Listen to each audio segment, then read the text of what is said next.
দশম শ্রেণীর সকল শিক্ষার্থীদের জন্য আবার নিয়ে আসলাম আমি একটি 2025 সালের জন্য একটা গুরুত্বপূর্ণ উপাত্ত, যেটা পরীক্ষার মধ্যে আসার জন্য বিশেষ বিশেষ সুযোগ রয়েছে।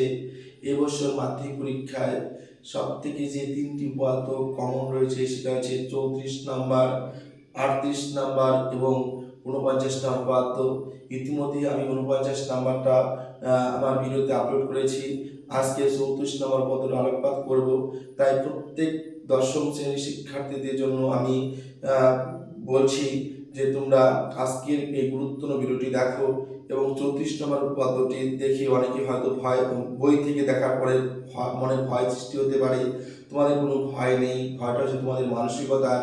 তোমরা আমার ভিডিওটিকে শুধুমাত্র শুরুতে শেষ পর্যন্ত দেখো, তাহলে দেখতে পাবে যে আজকের এই 34 নম্বর পদ্মটা আমি তোমাদের কত সুন্দর, কত সহজ, কত সরলভাবে আমি তোমাদের সামনে তুলে ধরছি এবং তোমরা মুখস্থ না করে কিভাবে পরীক্ষা লিখতে পারবে সেটা তোমরা নিজেরাই বিশ্বাস করতে পারবে না।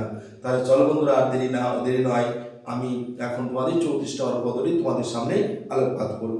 তাহলে দেখো, আমি উপাদ্যটি লিখে রেখেছি। উপাদ্য নাম্বার 34, পৃষ্ঠা নাম্বার 123। সেই 4টি ছবি তোমাদের দেওয়া আছে, সেই 4টা ছবির মধ্যে 4টা ছবি তোমাদের আঁকতে হবে না। আমি এখানে যে ছবিটি এঁকে দিচ্ছি সেই ছবিটা আঁকলে তোমাদের হয়ে যাবে। তাহলে দেখো, এখানে বলছে কোনো বৃত্তের, তাহলে শিক্ষার্থী বলতে যে বৃত্ত শব্দটি দেওয়া আছে, তার মানে আমাদের একটা বৃত্ত অঙ্কন করতে হবে। এই বৃত্ত দেওয়া আছে, তার মানে আমাদের একটা বৃত্ত অঙ্কন করতে হবে। তাহলে দেখো, আমরা প্রত্যেকে এখানে একটা বৃত্ত অঙ্কন করে নেব। তোমরা অবশ্যই পেন্সিল কম্পাস দেখে নেবে। এবার বৃত্তটি যে বিন্দুতে তুমি পেন্সিল কম্পাস বসিয়ে তুমি বৃত্ত অঙ্কন করবে, সেই বিন্দুটার অবশ্যই একটা নাম দিবে। নাম দিলাম ও। এবার দেখো, বৃত্তটা আমি কি নাম দেব? ও। তোমরা একটা নাম দিয়ে দেবে, ও নাম দেবে। এবার দেখো কি বলছে, বৃত্ত চাপের দ্বারা, এই বৃত্তটির মধ্যে একটা চাপ অঙ্কন করতে হবে। এবার দেখো, এই বৃত্তের মধ্যে আমরা যদি 3টি বিন্দু নেই পরপর, তাহলে সেই 3টি বিন্দু দ্বারা গঠিত যে বক্ররেখা পাওয়া যায় সেটাকে আমরা বলবো বৃত্তচাপ। তাহলে চলো বন্ধুরা, আমরা এখানে একটা বৃত্তচাপ অঙ্কন করে নেই। এখানে নাম দিলাম আমি একটা এ, বিন্দু নিলাম এ। এখানে একটা বিন্দু নিলাম বি এবং এখানে একটা বিন্দু নিলাম, এই নাম দিলাম কি বি। তাহলে এই যে এ এ পি বি 3টি বিন্দু নিলাম, এই 3টি বিন্দু কিন্তু একটি চাপ। এবার বলছে বন্ধুরা, কেন্দ্রস্থ কোণ, মানে কেন্দ্রের মধ্যে একটা কোণ উৎপন্ন হয়েছে। সেই কেন্দ্রটি কোণ উৎপন্ন হচ্ছে কি দ্বারা? বৃত্তচাপ দ্বারা। এই যে বৃত্তচাপ দ্বারা যে কেন্দ্রের মধ্যে কোণ উৎপন্ন হবে, এবার সেই বৃত্তচাপের যে বিন্দু এ এবং বি, এ এবং বি থেকে আমরা ও যদি যুক্ত করে দেই, তাহলে যেটা কোণ উৎপন্ন হবে সেটা হচ্ছে কি কেন্দ্রস্থ কোণ, কেননা সেটা কেন্দ্রের মধ্যে থাকবে। তাহলে চলো আমরা এখান থেকে আমরা ও পর্যন্ত যুক্ত করে দিচ্ছি। তাহলে এ ও যুক্ত করলাম। ঠিক একইভাবে আমরা কি করব, এই ও আর এবং বি যুক্ত করব। তাহলে এ ও বি এটা হলো কেন্দ্রস্থ কোণ। তাহলে শিক্ষার্থী বন্ধুরা, আশা করি বুঝতে পেরেছো, এই এ ও বি এই কোণটা হচ্ছে কি, এই কোণটা হচ্ছে কেন্দ্রস্থ কোণ। কেননা কেন্দ্রের মধ্যে অবস্থান করছে। এবার দেখো, তারপরে কি বলছে বন্ধুরা, ওই চাপের দ্বারা, মানে এ পি বি চাপ রয়েছে, এই চাপের দ্বারা কি করতে হবে, গঠিত হয় বৃত্তস্থ কোণ। কি করতে হবে? বৃত্তস্থ কোণ। বৃত্তস্থ কোণ কাকে বলা হয়? বৃত্তের যে পরিধি রয়েছে সেই পরিধির মধ্যে কোনো একটা বিন্দুতে যে কোণ উৎপন্ন হবে তাকে বলা কি বৃত্তস্থ কোণ। তাহলে ধরে আমরা এখানে আমরা একটা বিন্দু ধরে নিলাম, যে বিন্দু ধরে নিলাম সি। এবার আমরা এ এবং সি যদি যুক্ত করি, এ এবং সি যুক্ত করলাম এবং একইভাবে সি এবং আমরা যদি বি যুক্ত করে নেই, তাহলে দেখো এই যে এ সি বি এখানে একটা কোণ উৎপন্ন হলো, এই কোণটা বৃত্তের মধ্যে অবস্থান করছে, তাই এই কোণটির নাম হলো বৃত্তস্থ কোণ। তাহলে বন্ধুরা, তাহলে প্রশ্নে যা আছে সেই প্রশ্ন অনুযায়ী আমরা চিত্রটা অঙ্কন করলাম। এবার চিত্র অঙ্কন করার পরে আমাদের প্রথম পাঠ লিখতে হয় প্রদত্ত পাঠ। তাহলে দেখো, আমরা এখন প্রদত্ত পাঠটা লিখবো। তাহলে এই প্রদত্ত পাঠটা শিক্ষার্থী বন্ধুরা খুবই সহজ। আমরা একটা প্রশ্ন থেকে লিখে থাকি, প্রশ্ন অনুযায়ী যা আছে সেই প্রশ্ন অনুযায়ী আমরা এটাকে বানাবো। কি বলছে? কোন বৃত্ত, এখানে বলছে কোন বৃত্ত, কিন্তু বন্ধুরা দেখো, আমরা এখানে বৃত্তটা বলেছি ও কেন্দ্রবৃত্ত। তাই আমরা এখানে কোন বৃত্ত না লিখে কি লিখবো? ও কেন্দ্রবৃত্তের, ও কেন্দ্রীয় বৃত্তের। দেখো আমরা কি লিখলাম? ও কেন্দ্রীয় বৃত্তের কি বলছে? বৃত্তচাপের দ্বারা। আমরা এখানে বৃত্তচাপ রয়েছে, আমরা এখানে বৃত্তচাপের নাম দিয়েছি এ পি বি। তাহলে শিক্ষার্থী বন্ধুরা আমরা কি করব? লিখব A A P B, A A P B দ্বারা লিখবো নয়, এপি বৃত্ত চাপের দ্বারা লিখবো। আমরা কি লিখবো? বৃত্ত চাপের কি রয়েছে এখানে দ্বারা, বৃত্ত চাপের দ্বারা কি রয়েছে গঠিত, লিখবো আমরা গঠিত। দেখো আমাদের কি রয়েছে কেন্দ্রস্থ কোণ, কেন্দ্রস্থ কোণ কি রয়েছে এ ও বি, আমরা লিখবো কেন্দ্রস্থ কোণ, লিখবো কেন্দ্রস্থ কোণ কি লিখবো বন্ধুরা এ ও বি, লিখলাম এ ও বি। এবার তারপর কি রয়েছে ও, আরেকটা কোণ কি রয়েছে বৃত্তস্থ কোণ, লিখবো আমরা বৃত্তস্থ কোণ, বৃত্তস্থ কোণ লিখলাম বৃত্তস্থ কোণ বন্ধুরা। বৃত্তস্থ কোণ কি রয়েছে দেখো এ সি বি, কি রয়েছে বৃত্তস্থ কোণ এ সি বি, কারণ এটা বৃত্তের মধ্যে অবস্থান করছে তাই লিখব বৃত্তস্থ কোণ লিখলাম। তাহলে ও কেন্দ্রীয় বৃত্তের এপিবি বৃত্তচাপের দ্বারা গঠিত কেন্দ্রস্থল এওবি ও বৃত্তস্থ কোণ এসিবি। এটুকু আমাদের প্রশ্ন থেকে আমরা লিখলাম, আশা করছি অনেক আরো মুখস্থ করতে হবে না। এবার হচ্ছে প্রামাণ্য বিষয়, এবার পয়েন্ট করবে প্রামাণ্য বিষয়। তাহলে শিক্ষার্থীদের প্রামাণ্য বিষয় এটাও প্রশ্ন মধ্যে পেয়ে যাবে। বলছে কেন্দ্রস্থ কোণ, কেন্দ্রের মধ্যে কোণ কোনটা আছে এ, এখানে এ ও এ এবং ও বি যুক্ত করে কি হয়েছে এ ও বি, এ ও বি এটা হচ্ছে কেন্দ্রস্থ কোণ।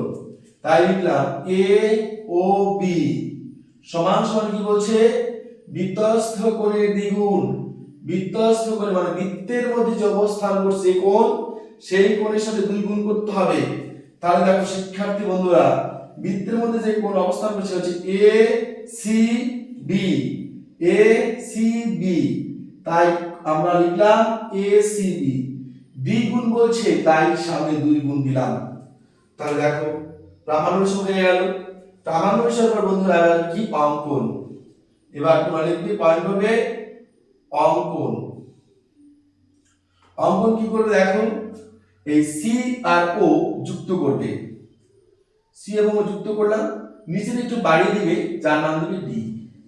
তাহলে দেখো শিক্ষার্থীরা তোমাদের সামনে আমি কি করলাম সি এবং ও যুক্ত করলাম, যুক্ত করার জন্য কি লিখতে হবে সি কমা ও যুক্ত করে কোন বিন্দু পর্যন্ত বাড়ালাম ডি বিন্দু পর্যন্ত, লিখবো ডি বিন্দু পর্যন্ত বাড়ালাম। যা লিখেছি তাই লিখেছি। প্রশ্ন আছে শিক্ষার্থী বন্ধুরা, আশা করি বুঝতে পেরেছ। এবার দেখো প্রমাণ। অঙ্কন শেষ, প্রমাণ। প্রমাণ দেখো আরো সোজা, শুধু একটু দেখো ভাবতে পারবে না এত সোজা। কি প্রমাণ? এই সি এবং ও যুক্ত করার ফলে দেখো বন্ধুরা এই পাশে একটা ত্রিভুজ পেয়েছো, এই পাশে একটা ত্রিভুজ পেয়েছো, তাহলে আমরা এই পাশে একটা ত্রিভুজ পেয়েছি, এই পাশে একটা ত্রিভুজ পেয়েছি। তাহলে এই পাশে ত্রিভুজটা কি বন্ধুরা এ ও সি, তাই লিখলাম ত্রিভুজ এ ও সি, এইটুকু ত্রিভুজ। তার মানে আমরা তোমাদের দেখাচ্ছি এই যে ত্রিভুজটা যা আছে আমরা কি করেছি ধরে নাও এরকম একটা ত্রিভুজ কি ছিল এ, এটা এ, এটা সি, এটা ও, তাহলে ত্রিভুজটি কি দাঁড়ালো ও এ সি। তাহলে লিখলাম ও এ সি কিংবা এ ও সি, আমরা লিখলাম এ ও সি এ। দেখো বন্ধুরা এটা একটা বৃত্ত, বৃত্তের ও বিন্দু হচ্ছে কেন্দ্র। এবার এই যে দাগটা গোল দাগটা একটা পরিধি, বৃত্তের কেন্দ্র থেকে পরিধি পর্যন্ত যদি কোনো রেখা দ্বারা যুক্ত করি সেটাকে বলা কি ব্যাসার্ধ। আর একটা বৃত্তের যে সকল ব্যাসার্ধ কি হয় সমান, তাহলে ও এ এবং ও সি সমান হবে কারণ এরা একই বৃত্তের ব্যাসার্ধ। তাই তোমরা এখানে লিখবে ও এ, কি লিখবে ব্যাসার্ধ কি ও এ, ও এ সমান সমান কি লিখবে ও সি, লিখলাম ও এ ও সি। এবার এই বাহুটা এইভাবে যদি সমান হয়, এই বাহু যদি সমান হয়, তাহলে এই যে কোণ উৎপন্ন হয়েছে এখানে একটা কোণ এবং এখানে একটা কোণ, এই দুটো কোণ কি হবে সমান, কেননা এই বাহু কি সমান। তাই আমরা লিখতে পারি কোণ ও সি এ, ও সি এ সমান কোণ ও A C, O A C লিখলাম। এবার দেখো CO যুক্ত করার ফলে CO যুক্ত করার পর D পর্যন্ত বাড়ানোর ফলে এই ত্রিভুজটা যা আছে, এই যে ত্রিভুজটা যা আছে আমরা দেখতে পাচ্ছি, এই ত্রিভুজের বাইরে একটা কোণ কোণ আছে, বাইরের কোণ আছে, তাই লিখবো আমরা বহিস্থ কোণ। কি লিখবো শিক্ষার্থী বন্ধুরা? বহিস্থ কোণ। বহিস্থ কোণ কি লিখবো? বহিস্থ কোণ লিখলাম কি রয়েছে AOD, লিখলাম AOD। এই যে AOD লিখলাম, আমরা জানি ক্লাস 8ম শ্রেণী অর্থাৎ ক্লাস 8 আমরা পড়েছি যে ত্রিভুজের বহিস্থ কোণ হয় বহিস্থ নয়, ত্রিভুজের অন্তঃস্থ কোণ দুটির সমষ্টির সমান। তাহলে ত্রিভুজের মধ্যে যে এই যে কোণটা বহিস্থ কোণ থাকবে তার বিপরীত পাশে যে দুটি কোণ থাকবে সেই কোণ দুটির সমষ্টি হবে বহিস্থ কোণ এর সমান। তাহলে কি হবে? এই কোণটা আর এই কোণটা দুইটার যোগফল কি হবে? এই কোণটা। তাহলে আমরা লিখতে OAC লিখলাম OAC। এবার কি রয়েছে বন্ধুরা? OCA লিখবো আমরা OCA। এবার দেখো OAC আর OCA এটা সমান বলছে, তাই OAC জায়গায় আমরা OCA লিখতে পারি, তাই আমরা কি লিখবো? OCA লিখলাম। বাকি আছে প্লাস OCA। এবার দেখো একটা OCA কয়টা OCA হয়? দুটো OCA, লিখলাম 2 OCA। তাহলে দেখো বন্ধুরা কত সোজা প্রমাণটা, আমরা কত সোজা কত সহজে করে নিলাম। তাহলে AOD সমান সমান আমরা এটা পেয়ে গেলাম। এবার দেখো এই যে ত্রিভুজটা, আমরা এই ত্রিভুজটা প্রমাণ নিলাম, এর বাকি হচ্ছে আরেকটা ত্রিভুজ, তাই আমরা লিখতে পারি আবার ত্রিভুজ কি আছে? BOC লিখলাম ত্রিভুজ BOC এর। এবার দেখো বন্ধুরা এইটুকু যা আছে এইটুকু যে আমরা প্রমাণ করলাম, এইটুকের জায়গায় আমরা ঠিক এইটুকু এখানে কপি করে লিখতে পারি, অথবা যা আছে তাই লিখতে পারি। শুধুমাত্র এখানে যেখানে A রয়েছে, এইটুকু জায়গা যেখানে A রয়েছে সব জায়গায় কি লিখবো? B। কেননা সবকিছু একই রয়েছে, দেখো চিত্রে সবকিছু একই রয়েছে, শুধু আমরা এর জায়গায় বিটা নিয়েছি, তাই যেহেতু সবকিছু একই রয়েছে তাই এর জায়গায় যেহেতু বিটা নিয়েছি তাই আমরা এর জায়গায় বিটাই লিখবো। তাহলে এখানে যা আছে দেখে দেখে লিখবো, শুধুমাত্র আমরা কি করবো? যেখানে A রয়েছে সেখানে আমরা B লিখবো। তাহলে কি আছে বন্ধুরা? OA। তাহলে কি লিখবো? O এর জায়গায় OB সমান সমান OC। কি রয়েছে কোণ? OCA, আমরা লিখবো OCB। কি আছে? সমান সমান কোণ OAC, এর জায়গায় লিখবো B OBC। এবার বন্ধুরা কি রয়েছে? বহিস্থ কোণ, লিখবো আমরা বহিস্থ কোণ। কি রয়েছে? AOD, আমি একটু আগে বলেছি এর জায়গায় লিখবো B BOD সমান সমান কি রয়েছে? দেখো OAC, এর জায়গায় লিখবো B OBC প্লাস OCA, আমরা এর জায়গায় লিখবো B সমান সমান কি আছে? OCA, আমরা কি লিখবো? OCB প্লাস কি রয়েছে? OCA, লিখবো OCB। যা আছে তাই, একটা একটা করে হয় দুটা, লিখলাম 2 OCB।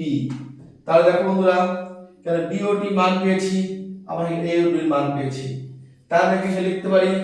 সুতরাং কোণ AOD প্লাস কোণ কি লিখতে পারি? BOD, কোণ BOD। দেখো এখানে রয়েছে AOD, এখানে আছে BOD, এখানে আছে AOD, এখানে আছে BOD, আমরা AOD BOD লিখলাম। এবার দেখো AOD এর মান কত রয়েছে? 2 OCA, লিখলাম 2, কোণ OCA। তারপর কি রয়েছে? প্লাস দিয়ে সাইডটাও প্লাস দিব, কি আছে? 2 OCB, লিখলাম 2 OCB হয়ে গেল। তাহলে দেখো এখানে যা দিয়েছি তাই লিখেছি, AOD প্লাস লিখেছি BOD, AOD plus BOD, AOD মান যা আছে তাই বসিয়েছি, BOD মান যা আছে তাই বসিয়েছি। এবার দেখো বন্ধুরা AOD এবং BOD যদি যোগ করি কি পাচ্ছি? কোণ AOB। কি পাচ্ছি? কোণ AOB সমান সমান দেখো এখানে আছে 2, এখানে আছে 2, লিখলাম 2। এবার দেখো কি আছে? OCA, তাহলে এইটুকু কোণ আমরা পাচ্ছি, OCA এইটুকু কোণ পাচ্ছি, বাকি আছে OCB বা OC বলতে এইটুকু পাচ্ছি, তাহলে এই দুটো যোগফল কি হচ্ছে? ACB, আমরা লিখতে পারি ACB। তাহলে দেখো বন্ধুরা আমাদের প্রমাণ কি করতে বলেছে? AOB সমান হচ্ছে 2 ACB, তাহলে এটার সাথে এটাকে মিলে গেছে, তাহলে লিখতে পারি প্রমাণিত। তাহলে এখন কি লিখবো? প্রমাণিত। তাহলে শিক্ষার্থী বন্ধুরা দেখো কতটুকু সোজা। আশা করি তোমরা সবাই বুঝতে পেরেছো, এবং যদি বুঝতে পেরে থাকো তাহলে তোমাদের ক্লাসে যারা রয়েছে, তোমাদের সহপাঠী যারা রয়েছে, তাদের কাছে ভিডিওটি একটু শেয়ার করে দেবে। আর যদি তোমাদের ভালো লেগে যায়, না তোমরা যদি বুঝতে পারো স্যারের ক্লাসটা বুঝতে পেরেছি, আমরা আরো স্যারের কাছে ভিডিও পেতে চাই, তাহলে অবশ্যই একটা লাইক করে দেবে, এবং অবশ্যই কমেন্ট করতে ভুলো না তোমাদের যদি আরো অন্যান্য সমস্যা থাকে। যাবতীয় সকল সমস্যা আমি তোমাদের জন্য দূর করব। ভিডিওটিকে শুরু থেকে শেষ পর্যন্ত দেখার জন্য ধন্যবাদ। সবাই সুস্থ থাকবে, ভালো থাকবে। Thank you.